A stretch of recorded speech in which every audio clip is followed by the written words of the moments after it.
What if the most demanding patron you ever served was also the architect of your destiny? For one sommelier, a single sentence spoken in a language she wasn't supposed to know uncorked a future beyond her wildest imaginings. This isn't a vintage fairy tale.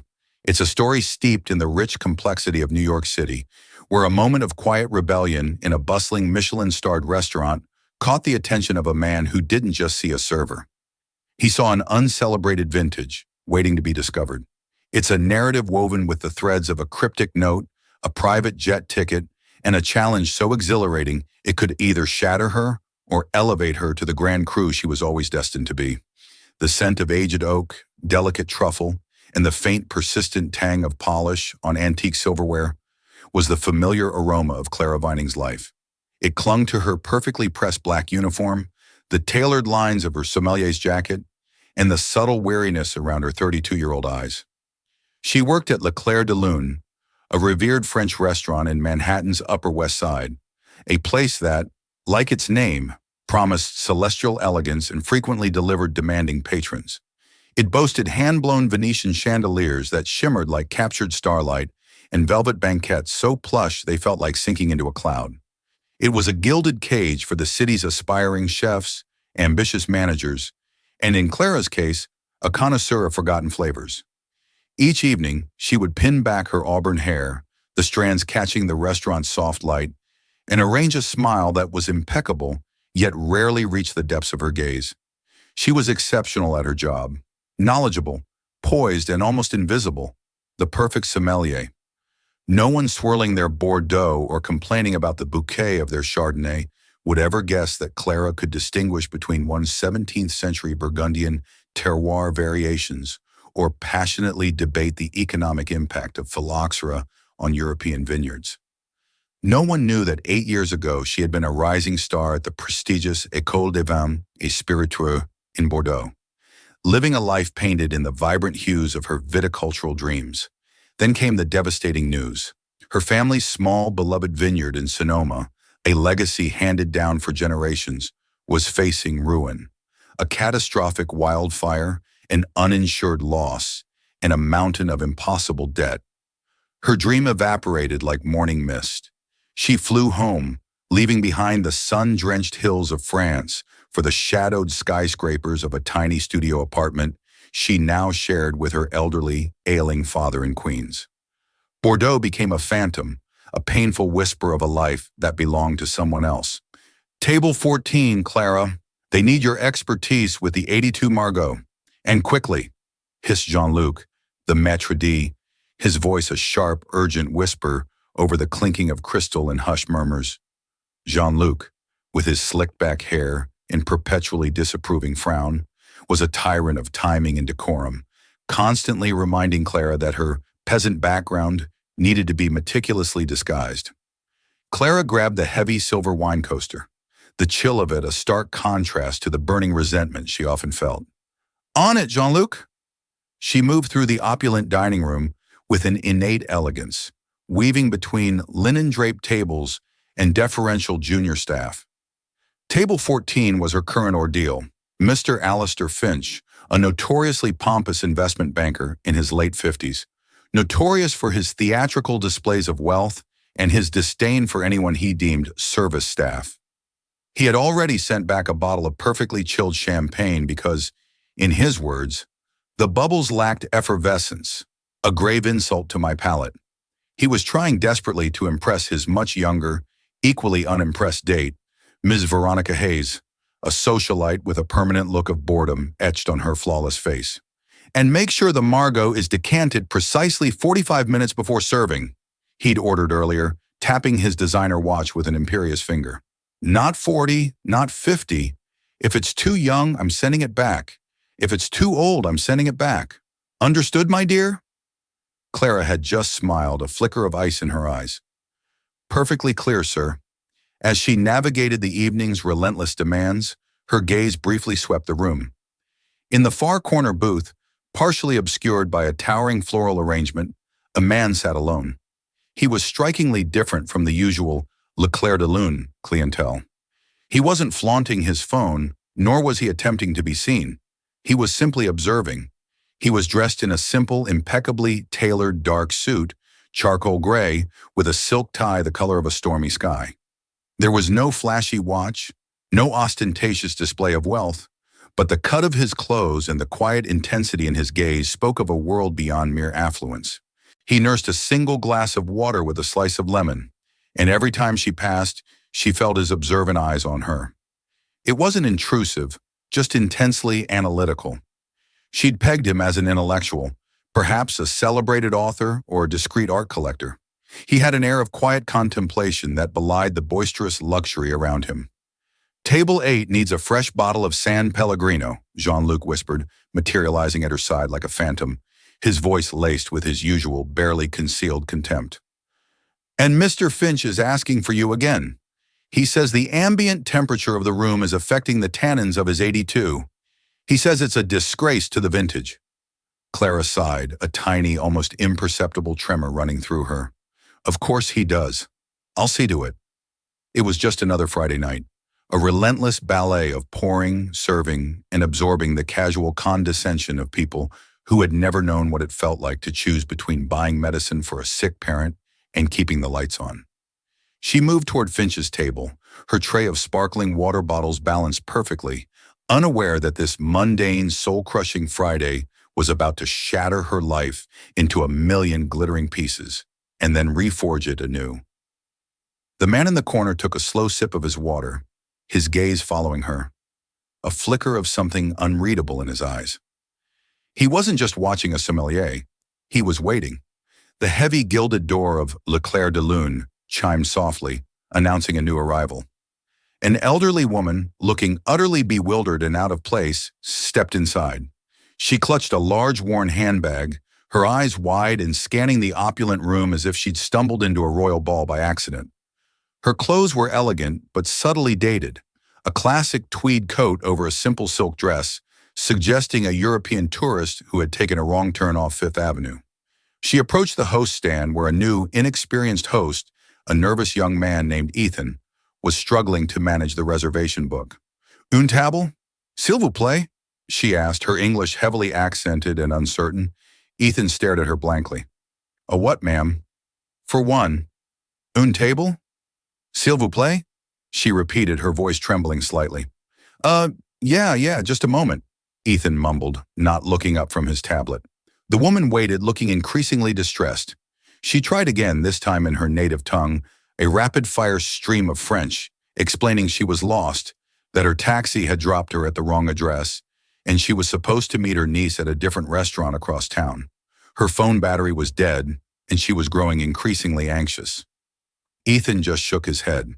"Sorry, lady, I don't speak, whatever that is." "Spanish?" From his table, Mr. Finch let out a loud, theatrical sigh, loud enough to make heads turn. "Oh, for heaven's sake, let a man of culture handle this."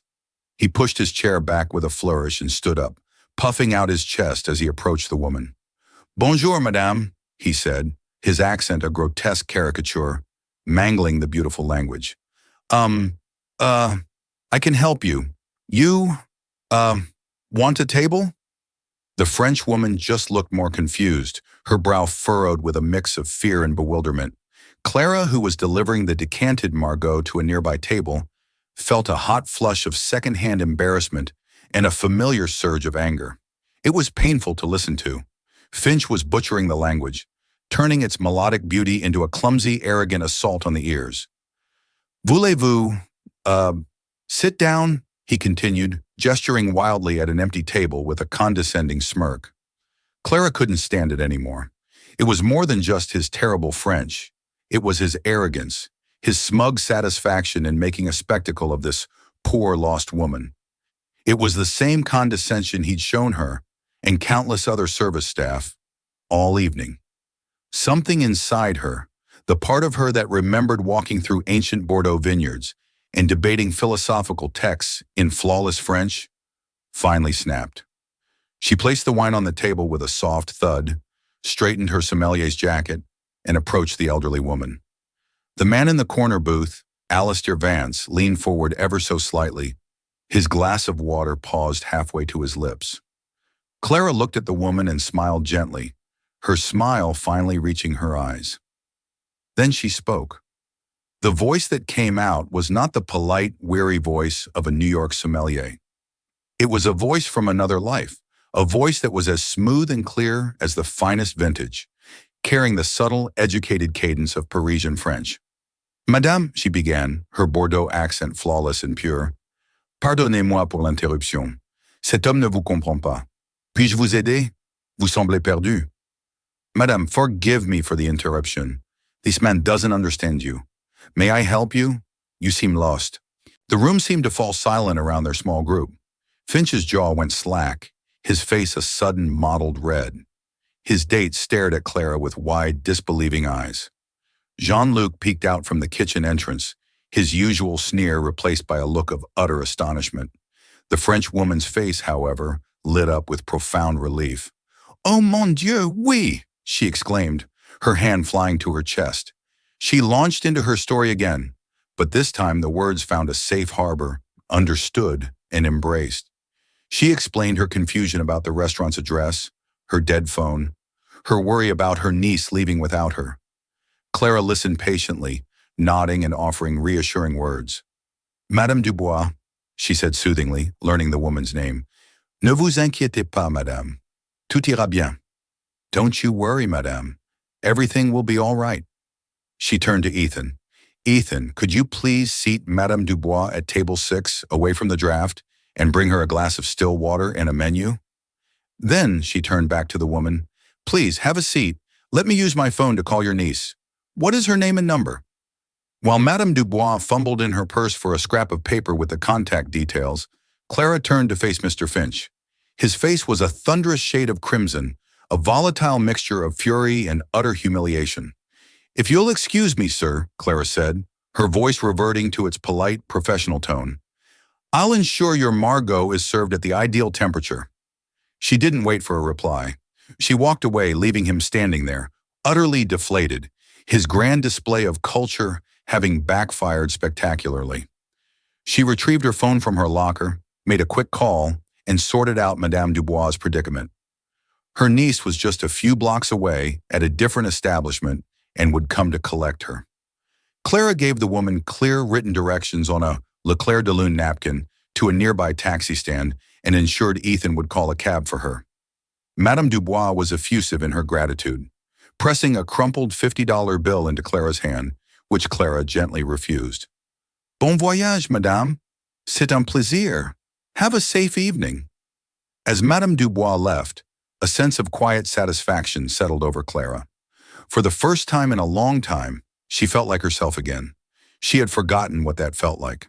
She went to clear Finch's table, expecting him to be gone. He was, but he'd left a measly $5 tip on a $500 bill, his final petty act of defiance. She wasn't surprised. What did surprise her was that the man in the corner booth was also getting up to leave. He caught her eye as he slid on a tailored navy blue overcoat. He gave her a small, almost imperceptible nod, a look of profound appraisal in his eyes. He left a crisp $100 bill on his table for a single glass of water and walked out without a word. Clara pocketed the generous tip, feeling a small thrill of victory. She thought that was the end of it, a brief, satisfying moment of rebellion in an otherwise monotonous existence. She had no idea it was only the beginning. The rest of the shift passed in a blur of routine. The restaurant emptied out, the frantic energy of the dinner rush replaced by the quiet hum of the late evening. Clara refilled water pitchers, polished wine glasses, and tried not to think about Mr. Finch's sneer or the surprising weight of the quiet man's gaze. She was just Clara, the sommelier. Then the flicker of the forgotten Bordeaux student that had been rekindled was just that, a flicker. When her shift finally ended at 11:00 p.m., she felt the familiar ache in her feet in the deeper ache in her soul. She slung her worn leather bag over her shoulder and headed for the staff exit. "Vining," she turned. It was Jean-Luc, wiping his hands on a pristine white towel. He was holding something, a sleek, black envelope. "The quiet guy," he grunted, a flicker of something resembling confusion in his usually disdainful eyes. "The one in the corner booth. He came back a few minutes ago, said he forgot to give this to you. Told me to make sure you got it personally." Clara frowned, taking the envelope. It was made of heavy, expensive cardstock, unlike anything she'd ever held. There was no name on it, no address, just a simple, elegant silver seal holding it closed. The stylized image of an ancient Roman coin, depicting a cluster of grapes. Weird, right? Jean-Luc grunted, adjusting his tie. Looked like a spy or something. Anyway, see you tomorrow, Vining. Clara murmured her thanks and slipped out into the alley. The evening air was cool against her flushed skin. Leaning against the brick wall under the dim glow of a security light, she broke the seal. Her fingers trembled slightly. Inside were two items. The first was a business card, as thick and black as the envelope. The silver grape crest was embossed at the top. Below it, in minimalist silver lettering, were a name and a title. Alistair Vance, CEO, Vance Global Ventures. Clara's breath caught in her throat. Vance Global Ventures wasn't just some investment firm. It was a global titan, a behemoth in venture capital, luxury brand acquisitions, and cutting-edge biotech. Alistair Vance was a legend, a reclusive genius who had built an empire from scratch. He was a billionaire many times over, famously private and rarely photographed. That was the quiet man from the restaurant. It seemed impossible. The second item made her heart stop altogether. It was a plane ticket, or rather, a reservation confirmation for a private jet, a Bombardier Global 7500, scheduled to depart from Teterboro Airport in New Jersey the next day at 9:1 a.m. The destination, Marignac Airport, Bordeaux, France. The passenger's name, Clara Vining. Tucked into the fold of the ticket was a small handwritten note on matching black stationery. The handwriting was sharp and decisive, a bold, forward-slanting script in silver ink. Miss Vining, your talent should never be confined to serving mediocrity. A palate and a voice like yours belong in Bordeaux, not in a New York restaurant arguing over wine temperatures. A car will be waiting for you at your address tomorrow at 7 a.m. Your seat will be waiting. This is not a request. It's an opportunity. As Clara read the note, once, then twice, then a third time, her mind reeled. The alley seemed to tilt, the sounds of the city fading into a dull roar. This had to be a joke, an elaborate, cruel prank. Maybe Finch had set it up to mock her further. But how would he know her address? And the expense? A private jet to Bordeaux? She stumbled home in a daze, the black envelope clutched in her hand like a talisman. When she burst into her tiny queen's apartment, her father, a frail man with kind, tired eyes, was watching an old French film on their small television. "Clara, ma chérie, you're home early," he said, his voice raspy. Clara didn't speak. She just walked over and laid the contents of the envelope on the rickety coffee table. The business card, the jet ticket, the note. Her father picked up the card, his brow furrowing as he read. Vance Global Ventures. Mon Dieu. He read the note, then looked at the ticket. He looked back at Clara, his mouth agape. "Clara, what is this?" "I don't know, Papa," Clara whispered, sinking onto the worn armchair. "It's insane. He was there at the restaurant, the quiet man who left the $100 tip." Her father's initial shock quickly morphed into deep-seated suspicion, tempered by a lifetime of working hard for every penny. "A strange billionaire leaves you a private jet ticket to Bordeaux, Clara? This is every red flag in the book. This is how horror movies start. Some kind of weird fantasy. You cannot be serious." I know, Clara said, running a hand through her hair. "It's crazy, but the note, your talent should never be confined." He saw. He heard. He heard me speak French. Her father stood up, slowly pacing the tiny living room. "That's it. For all you know, this man has some bizarre motive. Clara, you don't know anything about him." "He's Alistair Vance," Clara said quietly. "He's one of the most famous businessmen in the world. He's not some random creep. Rich people can be the biggest creeps of all, ma chérie," her father shot back, his voice surprisingly firm. "And how did he get your address? That's what I want to know. That's not just observant. That's investigative. It's stalker-level stuff." The question hung in the air, heavy and unnerving. How did he know where she lived? Clara's mind raced. He must have had someone follow her or run her name through a database. The ease with which he had pierced the veil of her anonymity was terrifying. But beneath the fear, something else was stirring, a wild, dangerous hope. Bordeaux. The word alone was a physical ache in her chest. The ticket on the table wasn't just a piece of paper, it was a doorway back to the life that had been stolen from her. It was a chance. It was everything. What if it's real? Clara asked, her voice barely a whisper. What if it's just an opportunity, like he said? And what if it's a trap? Her father retorted, his arms crossed. You throw away your job, your life here, on the whim of a man you met for 5 seconds, for a cryptic note? Be realistic. Clara looked around the cramped apartment, at the peeling paint on the walls, the stack of overdue medical bills on the counter. She thought of her uniform hanging by the door, smelling faintly of truffle oil and cheap wine. This was her reality. It was safe, predictable, and it was slowly suffocating her.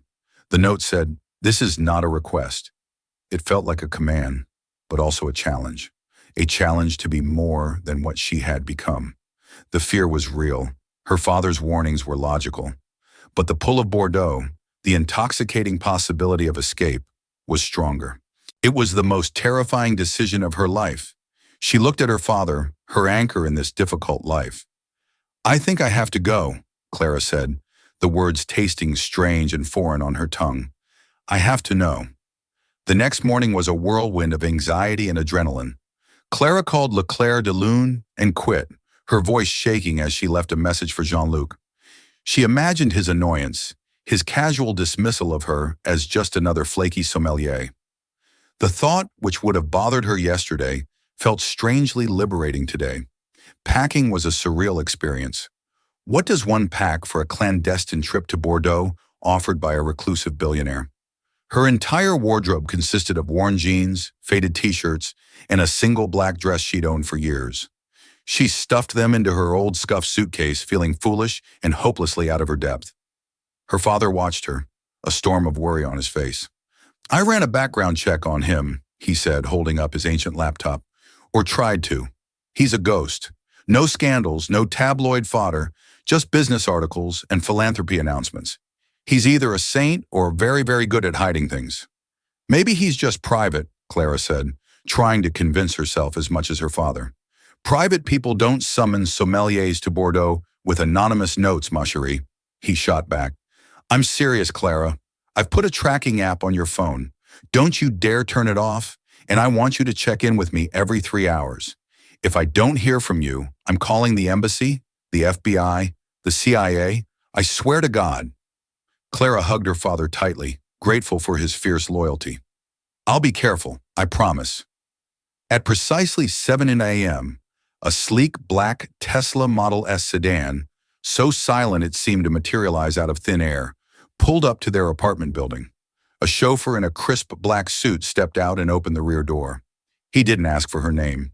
He simply nodded and said, "Miss Vining, we are ready when you are." The ride to Teterboro Airport was silent and smooth.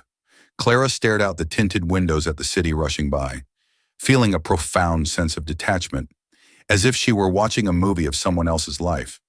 They didn't go to the main terminal, but to a private executive hangar.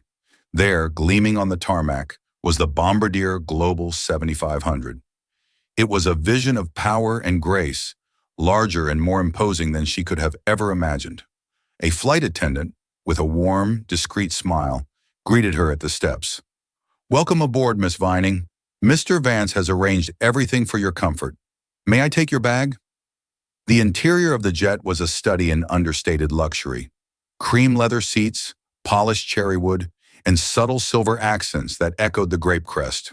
It was more like a flying luxury apartment than an airplane. She was the only passenger. As the jet taxied down the runway, Clara's heart hammered against her ribs. This was it, the point of no return.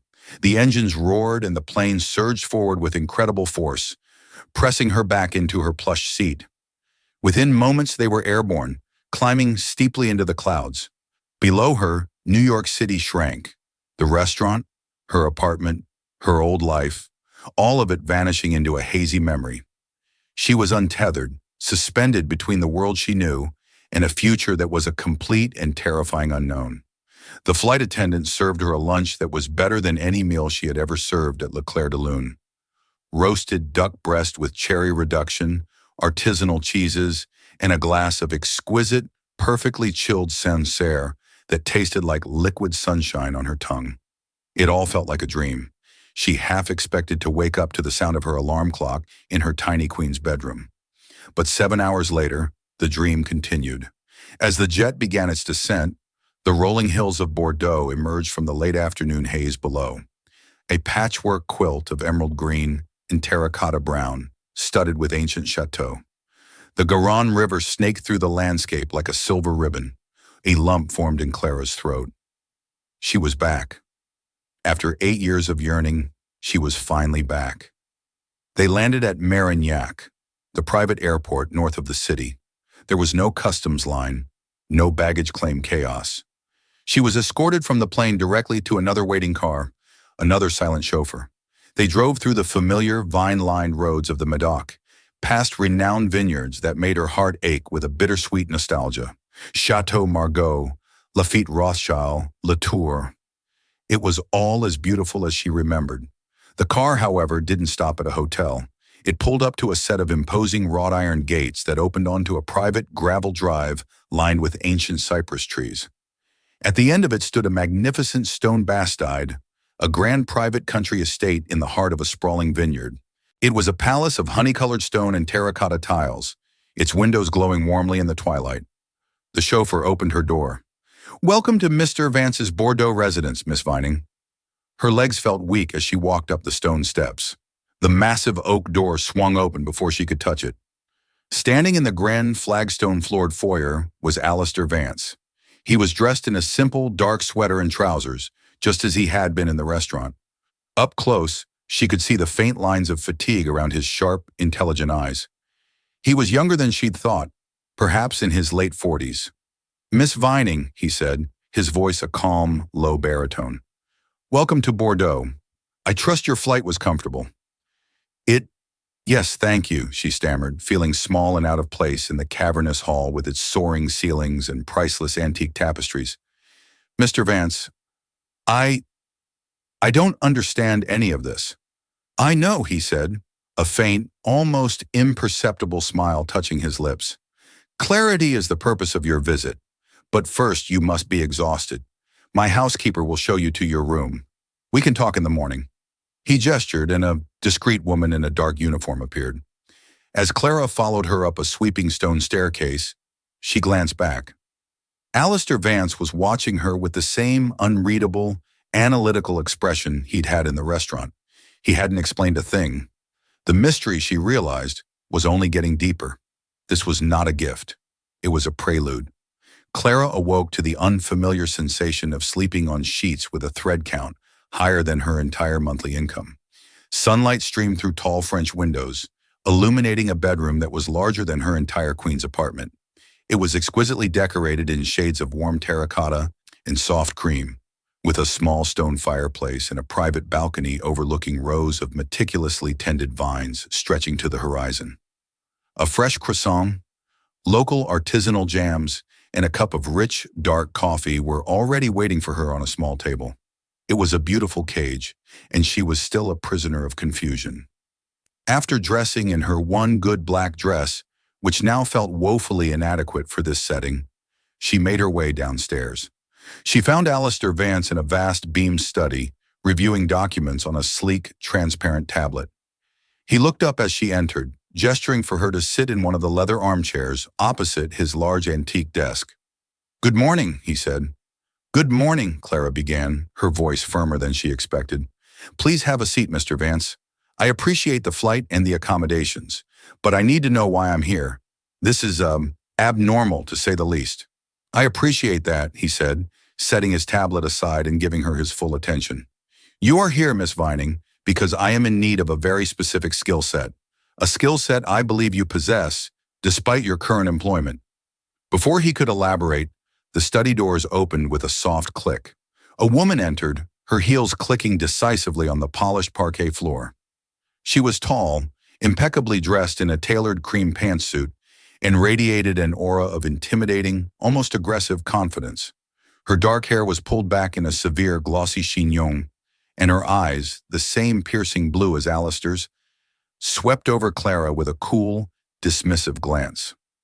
"Alistair, you're late for the Chateau de Vigne preliminary meeting," she said, her voice crisp and laced with an accent that was a hybrid of Swiss finishing school and American corporate law.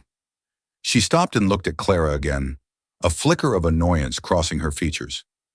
"Is this her? The sommelier?" Alistair's face remained impassive. "Clara Vining, this is my sister, Vivian Vance. She's the chief legal officer of Vance Global Ventures. Vivian, this is Miss Vining." Vivian offered a smile that was as sharp and cold as a winter wind over a barren vineyard. "A pleasure, though I confess I don't quite understand the purpose of this experiment, Alistair. My brother has a peculiar penchant for seeing potential in the most unlikely of places. He seems to think that because you can speak French, you can solve a multi-billion-dollar problem for us." Clara's head was spinning. A multi-billion-dollar problem. What did they think she was? Alistair finally offered an explanation. "Vance Global Ventures is in the final stages of acquiring a company, a French company, Chateau de Vignes." Clara knew the name. Everyone in the wine world did. Chateau de Vignes was a legendary Bordeaux estate founded in the 17th century. They were famous for their exceptional Cabernet Franc, their biodynamic practices, and their fiercely independent spirit. A bastion of old-world winemaking and French heritage. "Chateau de Vigne is family-owned," Alistair continued. "It has been for 12 generations, and the current matriarch, Madame Geneviève de Vigne, is fiercely resistant to the acquisition. She is a traditionalist. She believes an American venture capital firm like ours will destroy her family's legacy and her beloved vineyard. We've sent teams of the best lawyers and negotiators in the world, and they've all failed," Vivian interjected, her tone dripping with skepticism. "They don't speak her language, and I don't mean French. They don't speak the language of terroir, of patience, of respect for centuries of tradition," Alistair elaborated. "Madame de Vigne threw our last M&A head off her estate because he suggested optimizing her grape harvest with AI. Clara was beginning to understand. "You need a translator." "No," Alistair said, leaning forward. "We have hundreds of translators. I need more than that. I need a bridge. I need someone who understands the subtlety of French wine culture, who can show respect for their heritage, but who also understands the directness and ambition of the American mindset. Someone who can navigate both worlds." He paused, his eyes locking onto hers. "In the restaurant, I didn't just see a sommelier speaking French. I saw a woman of intelligence and grace handle a difficult, arrogant man with poise. Then I saw her treat a lost, frightened woman with compassion and empathy, using flawless, educated French, not to show off, but to genuinely connect and help. That combination, poise under pressure, cultural fluency, and genuine empathy, is rarer than you can imagine. It cannot be taught in a business school." Vivian let out a quiet, impatient sigh. "It's a romantic notion, Alistair, a lovely story, but this is a $3.5 billion acquisition, not a social experiment. Miss Vining has no corporate experience, no background in finance or law. She served wine yesterday." The insult landed like a physical blow, but Clara held her ground. She refused to let this woman diminish her. "And what is it you do exactly when you're not a sommelier?" Vivian pressed, her eyes narrowing. "What hidden talents did my brother unearth with his little private investigation?" The question confirmed Clara's fears. He had investigated her. "I was a student," Clara said, her voice steady. "Here in Bordeaux, at the École des Vins et Spiritueux. I studied viticulture, enology, and the history of French wine. I had to leave before I could finish my degree due to a family emergency. My family vineyard was destroyed." Alistair nodded slowly, as if this confirmed something he already knew. Vivian, however, looked unimpressed. "So, you're a college dropout with a defunct family business?" she stated flatly. "My sister lacks a certain subtlety, Vivian," Alistair said, shooting a warning look at his sister. "Here is the situation, Miss Vining.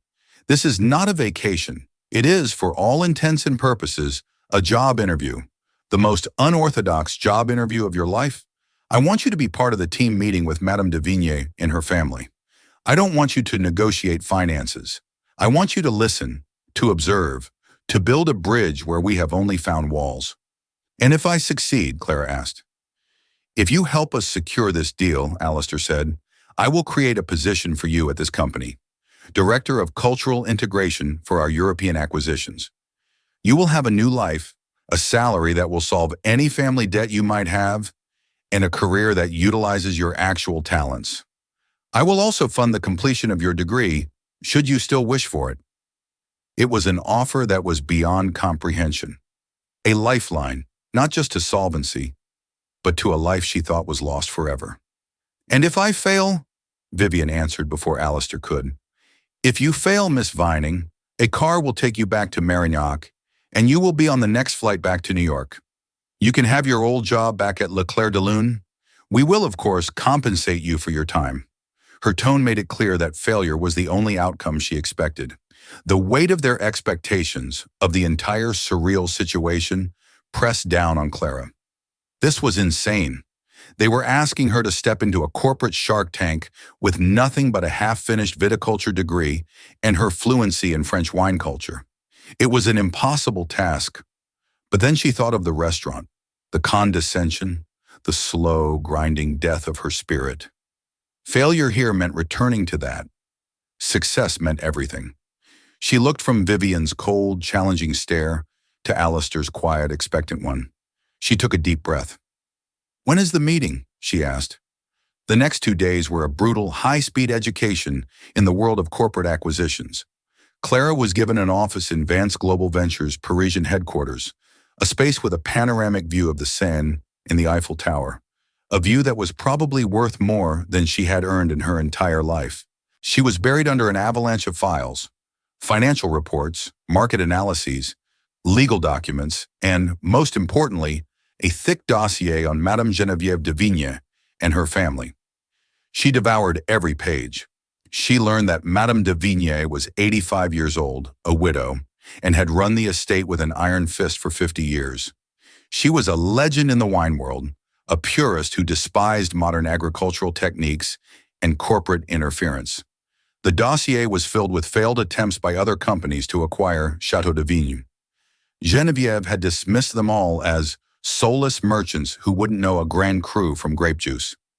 Vivienne made her disdain for the situation clear. She would periodically enter Clara's office, quiz her on obscure financial data, and point out her glaring lack of experience. "Do you even know what EBITDA means, Miss Vining?" she'd ask, a smug look on her face. "No," Clara admitted honestly, "but I know that Madame de Vigny's favorite vintage is the 1961, that she believes the soul of her vineyard resides in the specific orientation of a certain plot of Cabernet Franc, and that she sees this deal not as a financial transaction, but as the potential desecration of her family's land and legacy. Perhaps that is more important than earnings before interest, taxes, depreciation, and amortization." The response left Vivian momentarily speechless, which gave Clara a small surge of confidence. She knew she couldn't compete on their turf. She couldn't talk finance or law, but she could understand people. She could understand culture, history, and the profound, almost spiritual connection between a vintner and their land. That had to be her strength. The day of the meeting arrived. Clara was a bundle of nerves. A stylist, summoned by Alistair, had provided her with a simple, elegant forest green dress by a discreet French designer in low, comfortable heels. Understated, respectful, earthy, the stylist had advised. The meeting was to be held at Château de Vigny itself, in the ancient salon overlooking the rows of vines, a hallowed space that felt more like a living museum than a conference room. As their car pulled up the long, cypress-lined drive, Clara could see a small army of lawyers and executives from Vance Global Ventures waiting on the gravel path, all looking tense. Alistair, Vivian, and Clara got out of the car. Alistair gave Clara a reassuring nod. "Remember, you are not here to speak for me. You are here to listen for me." Vivian simply sniffed. "Try not to spill anything." They entered the building. The air inside was cool and smelled of damp earth, old stone, and faint traces of fermenting grapes. They were led into a formal salon on the ground floor, and there, sitting in a worn velvet armchair by a grand fireplace, was Madame Geneviève de Vigne. She was a small, almost bird-like woman with sharp, intelligent eyes that sparkled with fierce pride and perfectly coiffed silver hair. She was flanked by her two sons, both stern-faced men in their 60s, their hands gnarled from a lifetime of working the land. Introductions were made. When Clara was introduced as part of our cultural liaison team, Genevieve's eyes lingered on her for a moment, a flicker of intense curiosity in their depths. The meeting began, and it was a disaster.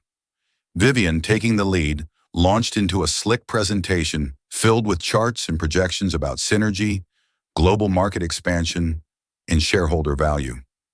She spoke with a cold, corporate precision that clearly grated on Madame de Vigne. The matriarch listened, her face an unreadable mask. After 15 minutes, she held up a delicate, age-spotted hand. "Enough, Mademoiselle Vance," she said, her voice soft but carrying immense authority, a voice accustomed to being obeyed. "I have heard these words before.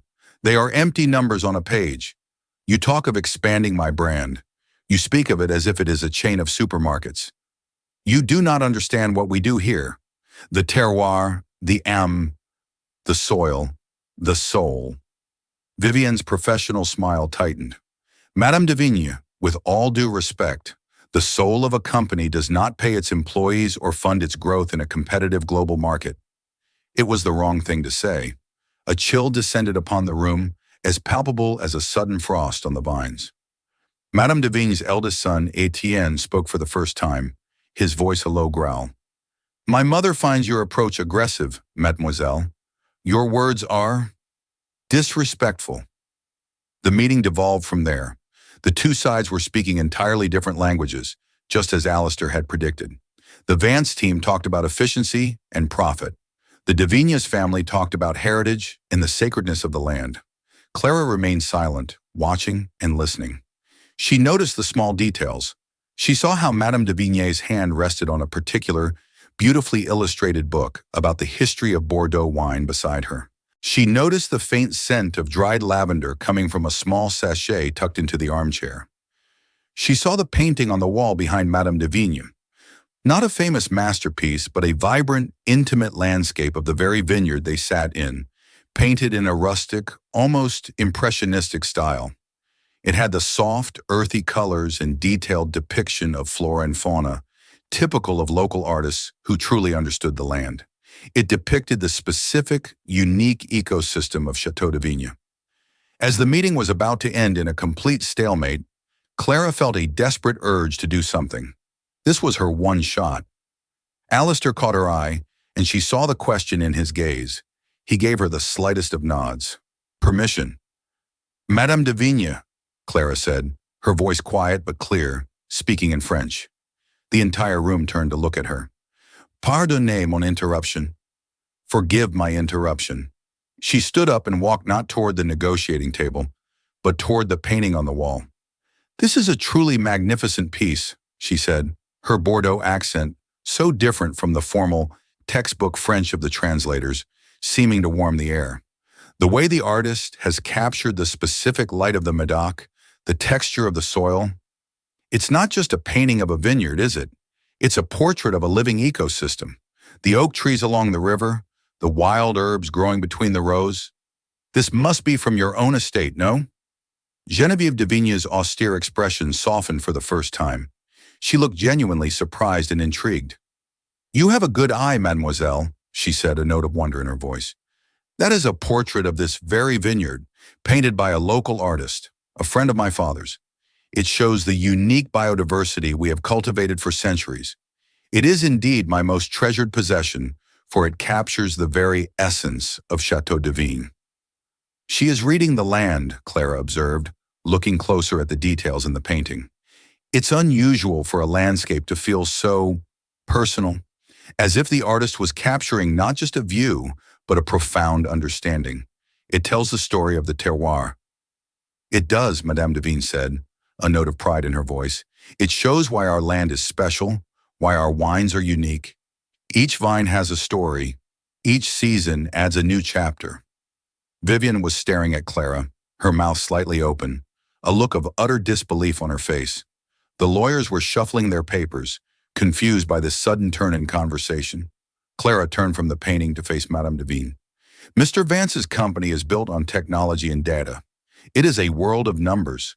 But he understands that a legacy like yours is not built on numbers. It is built on vision, the vision of a family like yours, who sees beyond the harvest to the soul of the land. She gestured to the portrait. He does not want to erase that vision. He wants to give it a new voice, to share the story of this land, this terroir, with a world that perhaps has forgotten how to truly listen. A company without a soul is just a machine. You are the soul of Chateau de Vigne. He is not here to buy a machine. He is here to protect a work of art. She had used the word art. She had connected the present to the past, the numbers to the narrative. She had shown that she saw not just a brand, but a story, a living legacy. Silence filled the room. Geneviève de Vigne stared at Clara, her sharp eyes searching. Then she slowly turned her gaze to Alistair Vance. Your father was a craftsman, was he not? A builder of bespoke instruments? She asked, her voice unexpectedly gentle. Alistair, who had remained silent, finally spoke. He was a luthier. He taught me that true value is found in precision, passion, and understanding the soul of the wood. Madame de Vigne nodded slowly. A small, genuine smile touched her lips for the first time. Perhaps we can have tea next week, and you can leave your presentation, she said, gesturing to Vivienne's laptop, at your office. Just you and me. And, she added, her eyes finding Clara's, you will bring Mademoiselle Vining. The walk back to the car was surreal. The Vance executives were buzzing with excitement, clapping Alistair on the back. For the first time in months, they had made progress. They had a second meeting. Vivienne was silent, her expression a thunderous mix of shock and resentment. As they got into the car, she finally turned to Clara. That was a lucky trick, she said, her voice low and sharp. A parlor game with an old painting. It wasn't a trick, Vivienne, Alistair said, his voice firm. He looked at Clara, and for the first time, she saw open admiration in his eyes. It was insight. She listened. Something your team of experts failed to do. She found the foundation. Vivienne said nothing more for the rest of the ride, simply staring out the window, defeated. The tea with Madame de Vigne the following week was a resounding success. Without the lawyers and presentations, the conversation flowed easily. Clara acted as the bridge, just as Alistair had hoped. She would translate not just their words, but their intent. When Alistair spoke of platforms and digital ecosystems, Clara would rephrase it to Madame de Vigne as creating a digital atelier where the stories of the artisans and the unique narrative of the land could be shared with the world. They talked for hours, not about money, but about terroir, art history, family legacy, and the future of French wine. By the end of the week, the deal was signed. Chateau de Vigne was now part of Vance Global Ventures, but with contractual guarantees protecting its heritage, its biodynamic practices, and with Geneviève de Vignes herself appointed to a lifetime seat on the board as a brand guardian and viticultural steward. The night the deal was finalized, Alistair hosted a small celebration at his Bastide. Clara stood on the balcony of her room, the same one she had woken up in just over a week ago, looking out at the endless rows of vines shimmering under the moonlight. She felt like a completely different person from the weary sommelier who had stepped off that plane. Alistair came to stand beside her. For a few moments, they stood in comfortable silence. I owe you a great deal, Clara, he said finally. You gave me an opportunity, she replied. That's more than anyone else ever has.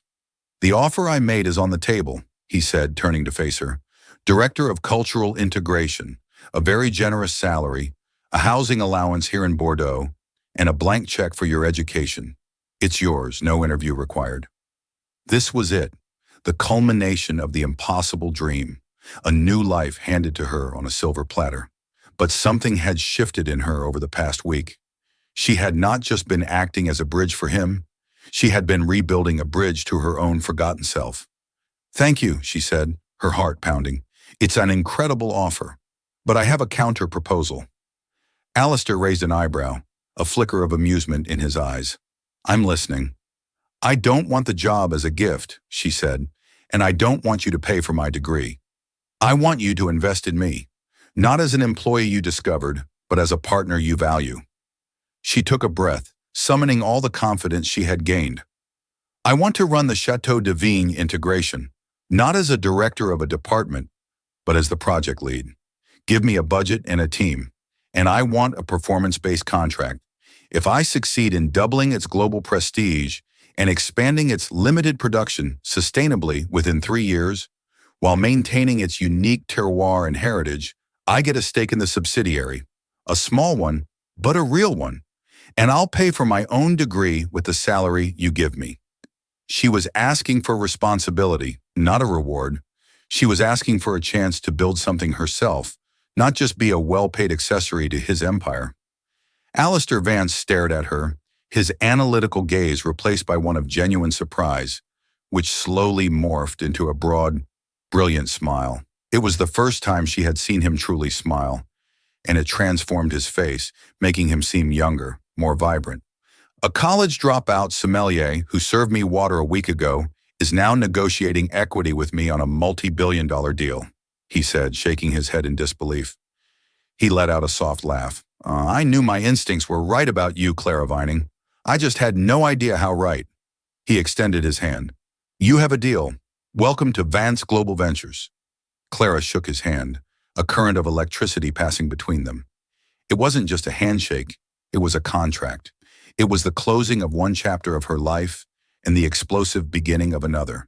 She was no longer a sommelier who spoke French. She was a woman who had found her voice and her vineyard in more ways than one, and she was finally truly home.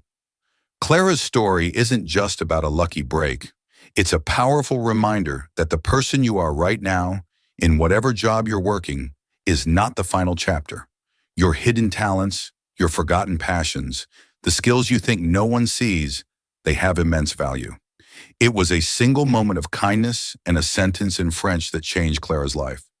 But it was her courage to step onto that jet, her intelligence to see the real problem, and her confidence to demand her true worth that secured her future. What hidden talent do you have that the world just hasn't seen yet? What would you have done if you found that black envelope? If this story inspired you or made you think, please give this video a thumbs up. It truly helps us bring more stories like this to you. Don't forget to subscribe and hit the notification bell so you never miss an incredible journey. And share this video with someone who needs to be reminded that their big break might be just one customer, one conversation, or one moment of courage away. Thank you for listening.